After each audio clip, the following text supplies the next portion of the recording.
start. Good morning. Good morning, everybody. I missed you. I feel like I haven't seen everybody in so long because it's been mostly like 3 weeks since I was at your last meeting. I was gone. It was a great trip, and I have a couple of notes actually that I'm going to highlight today from I attended. For those of you who don't know, one of the parts of my trip was I went to Untitled Leadership, which is Dave Ramsey's conference. It was in Dallas, and yes, it was a conference. So that was very interesting because it was the first time being at something like that in a long time.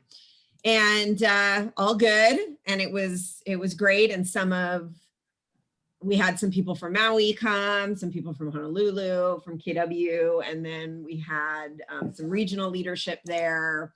What I love about that conference, and I guess part of what I want to do is encourage you guys, and even if you attend virtually, because now there's a lot of virtual options and opportunities that weren't available before. This conference was never available to attend virtually before this year.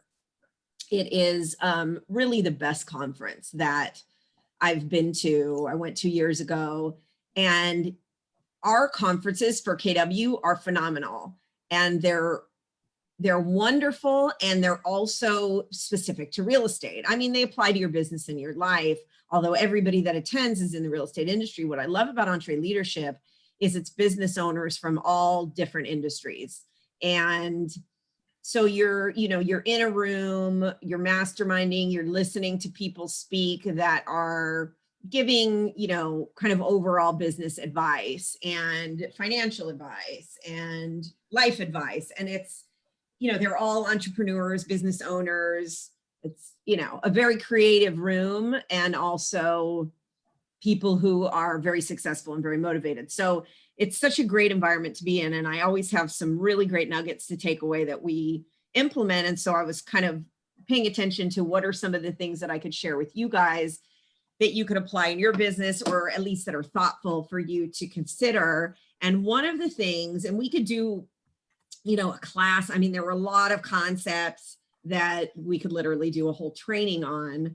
I just wanted to give you just an overview and get you to start thinking about things and maybe researching or doing more work on your own. So one of the things I wanted to share with you that Dave Ramsey talked about was called the 6 drivers of business. And if you look at, you take a piece of paper, I would say take a piece of paper and write a circle or a wheel. And I'm going to see if I can show you this, which is weird with the camera, but I might have to share it in another way. But do you guys see this? Hang on, wheel? Push it closer, yes. Yeah. Okay, so I'll tell you what it says, but basically the top part of the wheel says personal. The top section, it's broken into 1, 2, 3, 4, 5, 6 sections. So the top piece of the pie is personal. And then if you're going clockwise, the next piece of the pie is purpose. It's the 6 drivers of business, which also all happen to be starting with a P. So it's the 6 Ps. Personal, purpose. The third part of the pie is people. The next one is plan. Then product. Then profit. And just to explain, so personal, purpose, people, plan, product, profit. So when you're talking about your business and you look at personal, which is that top of the pie, the idea is when I started this business, it started with me. It's about me. It's a personal mission. It's something that I wanted to do and I wanted to create. So it involves you, and that's where the personal comes in. And then you want to go, and you want to go in this order too. This was very important. And he talked about if you go out of order, how that can really mess up the trajectory of your business and understanding where you're going and your efficiency and effectiveness. So the next part is purpose. And what he says is, what do I need to learn about my business? This is where you start asking, what is the meaning behind this work that I'm doing? What am I doing, and why am I doing it? So those are the questions that you ask yourself about your business that you want to answer. So what do I need to learn? What is the meaning behind the work? What am I doing, and why am I doing it? If you do not have a purpose behind your business, or you can't come up with a reason that you're doing it, Do you think it may be difficult to get out of bed every day in the morning and get excited about what you're doing, right? So that is a critical component. And if you haven't figured that out yet, it's about asking yourself those questions and taking some time. The next section is people. And he said, business is really easy until people get involved. And this is about people in two ways for you guys. One is about who am I going to work with in my business? And whether you're building a team and you have other agents or not, these are people that are, you know, your brokerage, your peers. These are people that are your coaches. These are people that are you hire to do transaction coordination or administrative work for you, branding and marketing, database management. So you really want to look at, and then the other part of it is clients. The other part of who you're in business with and who to consider as far as people you're working with is who are your clients? Who are your clients? Who do you want to attract? Who do you want to be working with? And his philosophy about this in terms of people is that he wants collaborative people. He wants people that are going to be working with each other in a collaborative way. So whether that's your clients, whether that's somebody that you're working with that's helping you, it's a team member. It's somebody that is a collaborator and a contributor, and that's helping make you and your business better. And it's a win-win. The next section was plan. So the plan is where you enact the vision of what you want your business to look like, and you set goals behind that, and they're purposeful and they're specific. And, you know, how often do we talk about setting goals? How much do we put that into all the training we do? Because it is your plan, and without a plan, you're not going to get where you want to go. So what is your vision for your business? And that's why we have you read the Millionaire Real Estate Agent book, because it's a great overview of what your business can look like, and it gives you some ideas. And then setting goals around it. It is not an accident that you end up where you end up. It's because you had a plan, or you had there was a lack of a plan, which, by the way, is also a plan. It's just a plan to not get where you want to go, right? It's just a plan to fail. So, so your plan is next. Then you have your product. So what is the product? What do you consider as your product in the business that you're in? What do you think is the product? Our inventory. Okay, so Nancy says the inventory, what you're selling, the actual home. Somebody said knowledge, your knowledge base. Yeah, expertise. Expertise, Cheryl says in the chat box. I see servicing clients. My network. Your network, Stacy. What else? Me. You. Yes, Karen. So I would say, I mean, those are all right answers. There really isn't a wrong answer. In general, in any sales industry, you are your product, meaning, you know, people know you, like you, and trust you, and they're going to do business with you.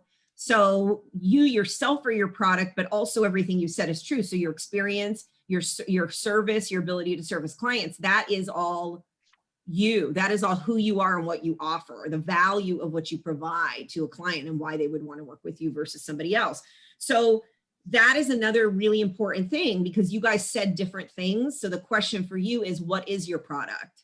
What is it that is your product, and what does that mean about your business? So if you, and this is the part where he said you can't skip and say, well, now I'm just going to sell real estate. I'm going to sell myself. I'm going to sell real estate. I'm going to sell homes, but I'm going to skip personal purpose, people, and plan, right? Because if you just go out there and you're saying, here's my product, but you haven't developed a personal connection to that, a purpose behind it, you don't know the people that you want to be in business with, it's going to be very difficult for you to succeed. So understand what your product is and develop that product. So Nancy, if you're saying my product is the homes that I'm selling, how well do you have to know that product?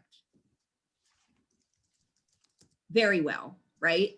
If it's yourself, what goes into developing that product, and what do you have control over? That's another thing that I would look at, right? We have a limited control over inventory. We can certainly get more listings. We definitely have control over ourselves and what we do. So that would be personal development, business development, your knowledge base, your systems, your ability to provide value to your clients, and your service, your level of service.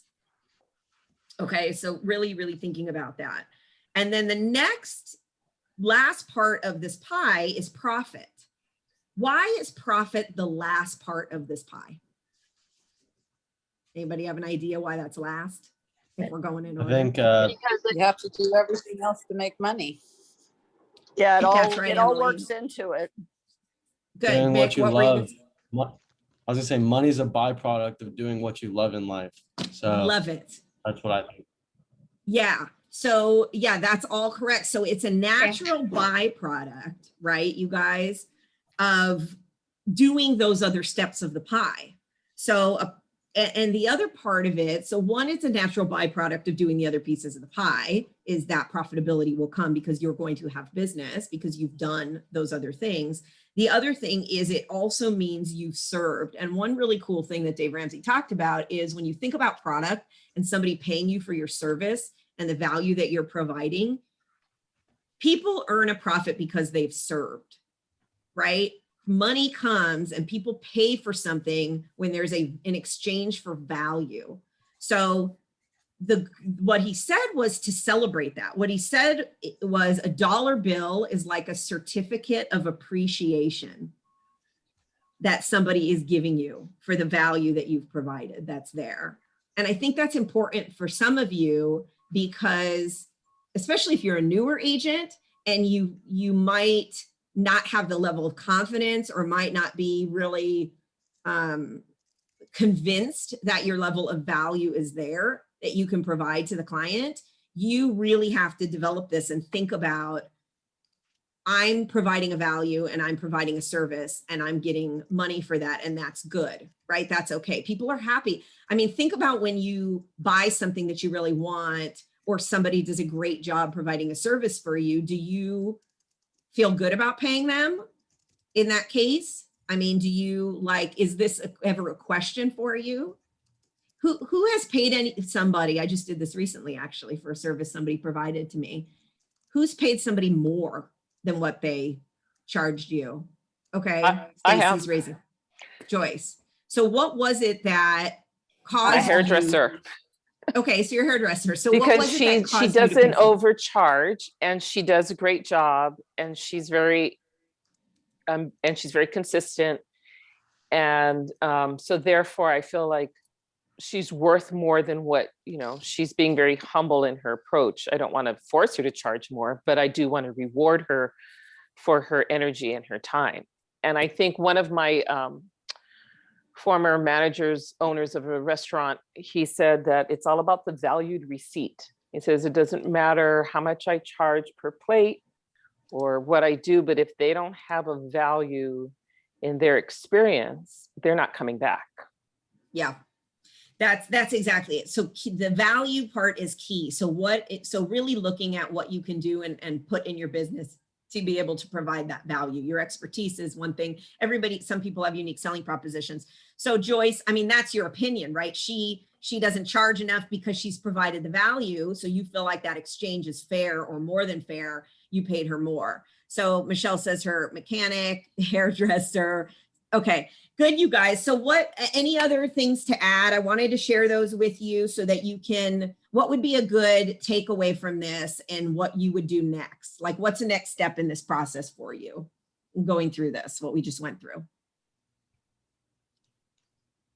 I think learning how to communicate your value would be precious. So what is your value and then how do you communicate it? That's great. So creating an actual elevator speech or, when somebody says, what do you do for a living? You don't just say, oh, I sell real estate. Do you want to buy something? Who do you know that wants to buy, sell, or invest? Right? So what is it that you are really doing that's unique? That's your value. Great. So how to communicate that? What else?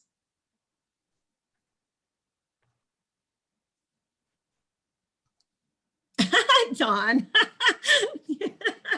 I love Agreed, you, Dawn. Dawn. Agreed. Yeah, box. Thank you. Very good. Okay. So anything else that you're going to do to what piece of the pie are you working on next? What are you going to work on? Where's your opportunity? Lisa, can I add something? Because I think what Dawn put down there is really spot on, because when somebody approaches and says, hey, if they're trying to recruit outside of our agency, again, what is the value proposition of KW? And it's kind of knowing it's individual, but if you feel that you are getting a valued receipt for your exchange and more than that, it's like my perspective is, I'm not being swayed by some sparkly Shiny lure, I know what my value I know what my value is with my agency.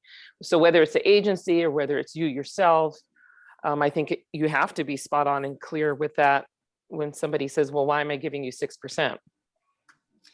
So yeah, I appreciate that, Joyce. And this is also not an accident, right? So I'm learning this. And when I look at this, I look at it for you guys. I look at it for how do I continue to provide this? You're my clients. So what is it in this pie? And this is something that our team will talk a little bit about too when we have meetings, that this is. So and here's the other thing Dave said about this, and I'm finding that I'm doing right now is going back. So the thing is, you go through this pie and then you're not done. This is a constant process of reevaluation, right? So even though we've gone through the cycle and we've gotten to a profit, which as a company we have, it's going back and now saying, what is my personal connection to this now than it was 6 years ago? What is the purpose? What really are we doing? And are we really clear in our mission, vision, values, perspectives, which I think we are. Fortunately, Keller Williams as a company has a really strong one. And then what we do for you guys is going to be different. Who are the people we want to be in business with, right? Who are you guys? Who are the agents? Who are executive and leadership team? What is the plan? And then the product. So the plan, the product, those are things that, right now it's like, okay, what can I do to continue to add value? How do we want to change the services that we're providing to you guys to make it better? So that's a great example. I appreciate that. And yeah, that's not accidental. That is a process, and it gets revisited at minimum every year. And then last year, which was such a crazy year, this literally got revisited 4 times, probably every quarter last year. So yeah, I would say just take that time and go through your wheel, your pie, and answer those questions for yourself, even if you start at a basic level, and then you can go deep, because that's going to determine what you do every day in your business. Okay. So I have other notes. I'm going to kind of spread them out over different calls so we can go through that. That was kind of the biggest chunk I wanted to get through. There are a couple other things that I want to do today, so I want to make sure we get through those. And then we'll wrap up with I have another story for you. That's kind of a cool story. So I know Dawn, I'm going to let Dawn talk a little bit about the wealth building group, which is a perfect segue because that is a big part of the purpose for 2021. That was my personal purpose, and also something that we were passionate about doing and very strong to do for our agents is really help you guys build wealth outside of just your real estate business and what that looks like. So Dawn, why don't you take it away and talk about what's going on with the wealth building group? All right, so we had our first not committee meeting this last month where we talked about setting personal budgets, business budgets, net worth, P&L statements, and something else. I can't remember what the other thing was. But one of the things we discovered is they each need a lot more time. So we have our next committee meeting Monday coming up. So if you're interested in teaching or at least inputting your knowledge, you've got good information that you can help us design this program with, please be on the Zoom call, because we're going to talk about how to start doing these individual meetings, like a personal budget hour, where we literally will go through how to do a budget, business budgets. There are fantastic resources that KW has that we can all use. And, kind of going back to what Lisa was talking about a second ago, the value of being with KW is this doesn't happen anywhere else. There are no other brokerages that do this. So get to the committee meeting if you can. And somebody just posted that, thank you. And help us figure out how to do that, because this is not the Don and Celeste show. This is the KW Wealth Building Group. So we want other people involved in teaching and helping our agents become wealthy. And that's it. Awesome. Yeah, thank you, Dawn. The goal, and thanks, Andy. I saw what you're going to start at the beginning and reevaluate your plan. I love that.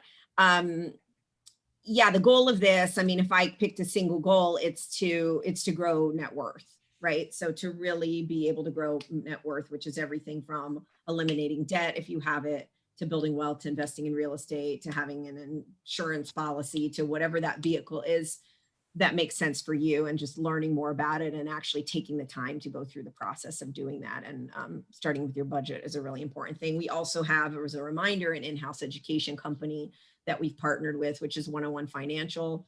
Phenomenal. I actually had lunch with Alan Aquina, who owns the company, when I was in Utah. And I brought Angel, my bonus daughter, to go with me so she could have that relationship, because she makes a lot of money and she wants to do more with building her wealth, and at such a young age. I mean, she's just got nothing but great potential. So very important. Thank you for sharing that, Dawn. I want to just ask if anybody else, so Dean, I see you're on, I'm just saying, is there anybody else that was at Entree Leadership? I gave a bunch of notes, Dean. I know you jumped on a little late. So I was sharing the 6 drivers of business from Entree Leadership. And I'm just wondering if there's anything that you want to share as a big takeaway for these guys that you took away from Entree Leadership. Yeah, I mean, there was so much. It was amazing conference, and I really enjoyed it. Probably my biggest takeaway was the guy who was the leader of the ministry. I forget his name, Rob something. Craig Roche. Amazing. Yeah. And he talked about how you, and I think I talked about this before a little bit, how you lead, or how you deal with situations like your business is declining, or you're stagnant, or a relationship is in need of work or whatever, and how to kind of lean into those issues with the strategy that he gave us, which was really interesting. I'm not going to spend a lot of time on it, but it was really interesting. He likened it to being in a plane where you turn the engines off and you start sort of floating, and that the way that you come out of that free fall is by turning the nose down and accelerating and ramping and riding through and accelerating into coming out of the other side. He said that the way that you do that was pretty interesting.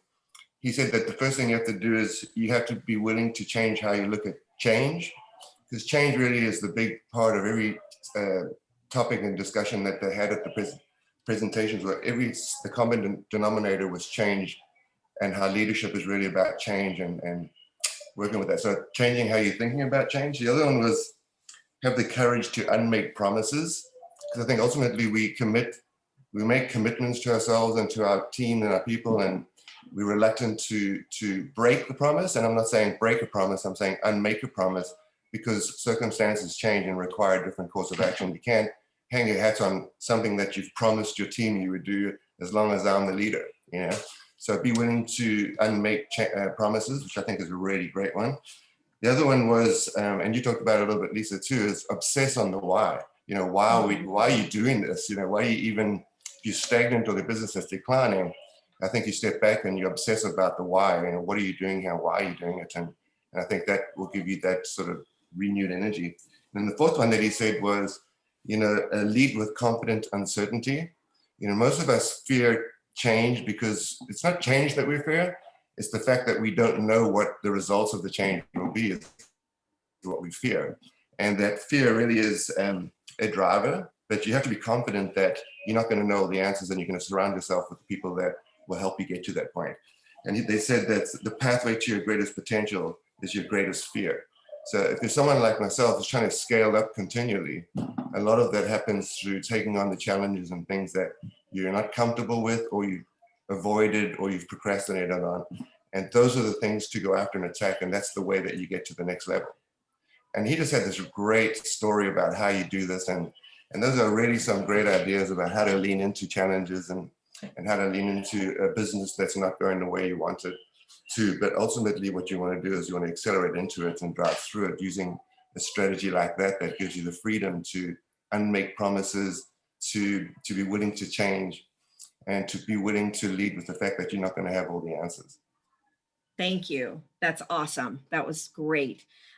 just in addition to the unmaking promises, one of the things he said that I took away from how to avoid having to do that in the future is to not use phrases like, so if you're doing this, this is a good note for you, to not say things like, I will always, or we will always do blah, blah, blah, or I will never, or we will never do Right. blah, blah, blah, right? So like using terms like always or never, or like finite words like that, or where you're boxing yourself into something that you can't be flexible or ever change, don't do that, right? Yeah, yeah. No, that's So- exactly right. It's like, as long as I'm the leader, we're going to do this. And then you sort of don't want to have to eat those words. But I think it not only applies to businesses that are on free fall, but it applies to any challenge that you have, and it applies to relationships and everything. You know, it's kind of an interesting concept that applies to everything. But the presenters were unbelievable.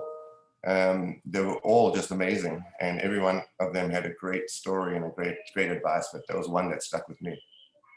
Thank you, Dean. Yeah, if anybody wants to go check out, go online and look at Entree Leadership Summit. It's going to be next year. It's going to be in Orlando in May, and they will have a virtual component as well, which you can sign up for, and is probably more cost effective than traveling there, unless you want to go to Disney World or something like that, which also would be fun. Okay, so Michelle, go ahead and what do you have to cover with us today? And you can unmute because I muted you. Wait, unmute. There you go. Can you hear me now? Yep. All right. Well, happy Wednesday, everyone. Couple quick things. Someone asked, what do you get? What's important about being with Keller Williams? What's our statement of value?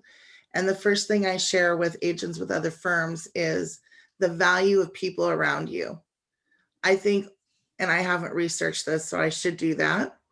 But I believe that our company has more people in production actively engaged in their business than any other brokerage on Maui. So that's a number I'm going to research so I can substantiate that. But it's the value of people around you. It's that energy, and that there's always someone that you can shadow, pick their brain, and not all companies share. So I think for us, our key point of differentiation is the value of people you choose to be in business with. That's why I'm here at Keller Williams. The second thing I want to share is regarding the commercial division, KW Commercial. I want to acknowledge this week the Aloha Group Maui. Lee Potts and I co-represented a buyer, which we closed on Friday, for an industrial condo in Lahaina. So Lee and Barb are traveling on some well-deserved vacation and aren't with us this morning, but I did want to acknowledge the Aloha Group Maui and just remind all of our residential agents that there is an income stream available to you through the commercial division. And we're going to be talking more about that in a new class in July, so that you can be aware of how you can tap that income through commercial properties, be it leasing, buying or selling, and the options you have available to you through Keller Williams. And that is it for me this morning. Lisa had a lot to share, which was very valuable with the summit. And I hope you all have a great week. Thank you, Michelle. Okay, a couple other things is, I'm not sure if any of you use this company, but I did learn about boxbrownie.com. Does anybody here use boxbrownie.com or do virtual staging? Who here does virtual staging for their listings? Anybody on this call? Okay, Latasha does, Kathy does. Anybody else? Jonathan, you do? So if you use a company that does virtual staging, would you put it as in the chat box who you use or who you'd recommend? And I'm going to share Box Brownie because a couple agents shared this on a site that I saw, and they were asking about virtual staging, and I checked it out. And Latasha, I mean, you're a stager, so what do you use for virtual staging? What company? I actually have my own software, so I do it myself. Oh, look at you. Oh my gosh. Okay, so you can go to Latasha. And Lisa, I just want to share that Little Details, which is Latasha's company, sent us all out an email yesterday with examples of before and after and her services of virtual staging. And I found them very affordable. I think, Latasha, it was $20 a photograph.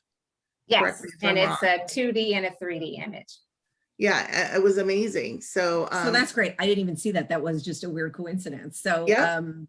so that's awesome. So yeah, go to Latasha. I mean, the purpose of that, you know, what do you think, those of you who use it, or have worked with clients, you know, do you find that it's more helpful, right, in terms of selling the property?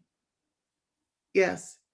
Yeah, because a lot of people can't, the visual. So I just want to remind you to add these kinds of tools also create value propositions, right, for your clients. If you're going on a listing appointment and you can provide that as an option, if that's something that's going to help sell, especially considering a lot of people are buying without being here, I think that's such a great way. And it's come a long way, right? Virtual staging, or of course you can have actual staging and then take pictures of that, which is great. So depending on the property and access Lisa? and all of that. Yep. One of the items posted in the chat by Kathy Becklin was that she made big posters to put up in the home. I'd love to hear about that. Can she speak to that for a second? Yes, Kathy. You're muted, Kathy. And then I'll go to Emily. Okay, yeah, you know, it was a very large home and looked very empty, and to actually stage it would have been very expensive. So what I did is I just got, you know, little stands to put up these blown up, and at that time you could get them at Costco super cheap, but I got, you know, big photos of the virtual stage put them in each room. So people that came through on open houses saw what the room could look like in a Super livable cool. space. That's a great idea. Love that. Love that, Kathy. Thank you. Emily? I'm just wondering what we start with for getting virtual staging. Do we have to have a clean space and nice photos already inside? Latasha, would you like to answer that question? Sure. So I don't need anything. I just need dimensions of the room, and you tell me the dimensions and give me a photo of it. And it doesn't matter if there's existing furniture in there, and then I could go in and redesign it. The cool thing about my program is it's a 2D and 3D, and I'll send you an email link, and you can actually take your mouse and do a 360 view of the entire room. So if it's all full of clutter when I take the photo, is that an issue? Not for me, no, because I look past the clutter. That's what I do. So all I need is the dimensions and just a picture of the room itself, all the walls, and I can take it from there. So. And So just what erase it about the all. cost for this? So the cost per image is $20. And that's comparable to industry norms with NAR. So great. Thank you very much. Awesome. Okay. And then lastly, I wanted to tell you guys a story, and then I want to hear about successes for the week and anything else you guys want to share. So one of the guys that was at Entre Leadership with us was actually Dean's friend, Noah, who came in from Oregon and who's an agent there and is likely getting his license here and has worked on, and like, he's a great guy. Anyway, and it turned out, which is funny because my best friend was also there, and the two of them went to the same high school, which was ridiculous in the Valley in LA. So that was funny.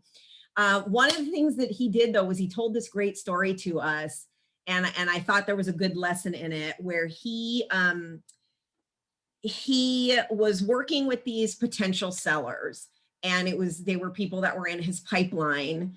And one of them, which I guess the husband, he had been speaking to the wife, the husband, I guess, had called him. He didn't realize he had missed the call. The guy did not leave a message, and he was waiting to hear back from them. Didn't realize they contacted him. He ended up calling the wife to check in, you know, a week later, whatever it was, because he was going to list the property. And the wife said, you know, we've decided we're moving on to another agent, you know, thank you. And he didn't know why, and he didn't know what happened.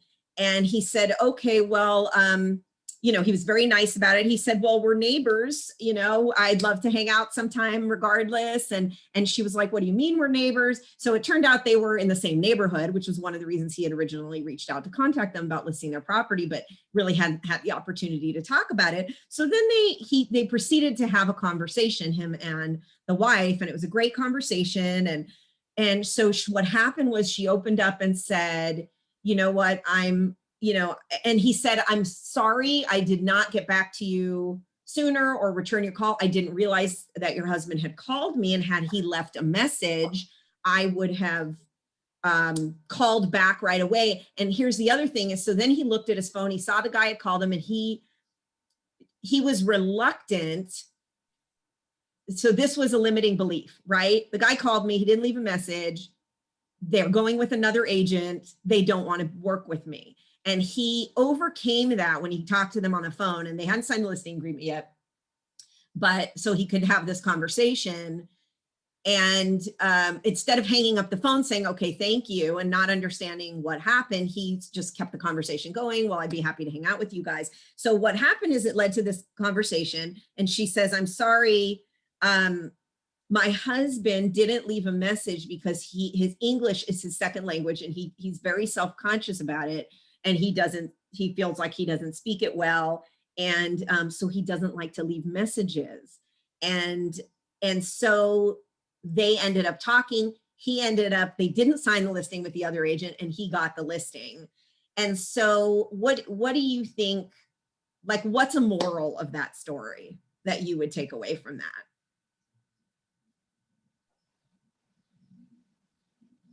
Not to give up. Yep.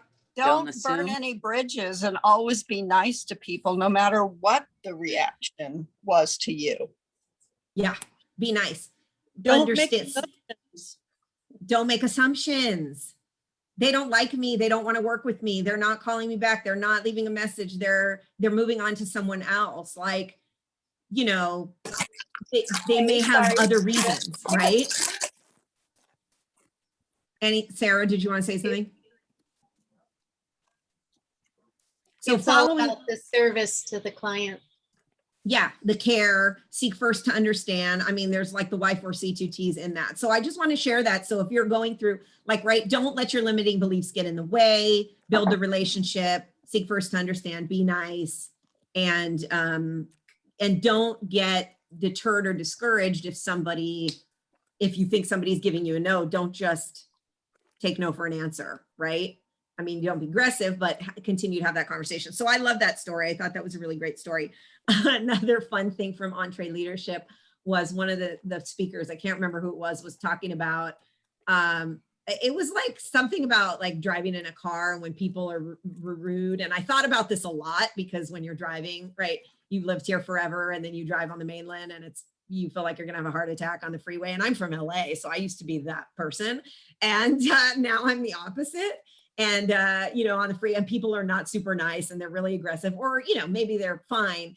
But I thought about what this person said, which is just if somebody's like that with you on the freeway, or they cut you off, if there's a crazy driver, just think that person, it may be on their way to the hospital, to visit somebody who's sick or in surgery or dying, or maybe they're having a baby or whatever. So just bless that person, bless him, bless her, bless him, bless her, and it was just a way to look at, to not get bothered by people being crazy and aggressive on the road, which happens. Okay. So the fortune is in the follow-up. Yes, Marcus, that's a great reminder too from that story. All right, who's got a great success story? Let's end with something that's happened to you since I haven't seen you guys in a couple of weeks. Or that's happened in the last week that is a win for you that we can celebrate with you or take away something great from. So let's share a couple of wins and tell me something good. We have a deal that should be going into escrow today. Started out as a buyer contingency. They're selling a property in Michigan. And in this market, no one's taking a contingency. Mm-hmm. No one. So we went through all these different offers. I mean, we probably put out 6 different offers for this couple, trying to negotiate, contingencies, everything. Finally, they did it without a contingency. And come to find out, the seller decided rather than we worked out an owner's financing on one property, but then the seller decided they'd rather have a buyer's contingency than the owner financing. So now we actually worked through probably 3 weeks worth of negotiations and everything to finally get it signed. It should be signed today and in our inbox here in another hour or two. That is great. That's a great win. Figure it out. Don't give up. Work hard for them. I love that, Dawn. Thank you. Who else?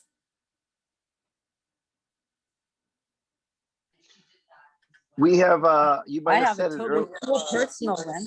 Oh, okay. Wait. Let's go Jonathan, then Emily. I just wanted to welcome Mick, who I know has been really excited to get licensed, and he just passed his test and got licensed, and I see that he's already on the Huddle call, and so I think that's really cool as a new agent. And I also wanted to just say it's it's a small world, because there's another person on this call, Sean Baba, that does amazing picture framing and is an artist and does picture framing. And I was just contacting him because of that. I didn't even know he's an agent. And here he is right on the company Huddle call. So we have a lot. So anybody that needs good framing, if you're getting some staging done, it's just a small world that we have so many talented people in our company. And final shout out is to Keone. I had a listing and I have to go help my parents on mainland. So I'm going to be heading off island later today. And Keone just sort of planted that seed. He said, I pushed to get the listing up last week. And he said, look, you could be in escrow before you go away. And I have an offer. We're not quite in escrow, but we countered and it looks like it could work out. So always have a positive expectation on things. That's so great. Thank you, Jonathan. Love those.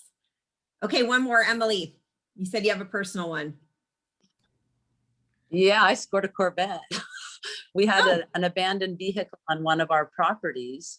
And after a year, I finally was able, well, hopefully on Friday I'll have title. But I've driven it and it's cute and it's fun. That's fun. I love it. Great. Awesome, you guys. All right. Well, yes, Michelle. Just before we break, I just want to acknowledge Jonathan that the listing he put up is his first listing with the company. He's been a buyer's agent exclusively all this time, and this is his first listing. Wow, I'm so proud I of didn't you. even realize that. That's so great. That is so awesome. I love that. Yeah. So for anybody who just has buyers, you know, I've been a capper 3 years running and have grown my business every year. So 5 years in, I'm getting my first listing. Wow. Yes. Oh my gosh. Crazy. Good job. Good job. Come to the other side. I love it. And Michelle just capped. So congratulations to Michelle. Yay. Thank you. All right, you guys. Well, thank you so much. I appreciate you being on the call. It's great to see all of you, and hope you got some value, and we'll see you again soon. Have a great day. Aloha, everyone. Thank you.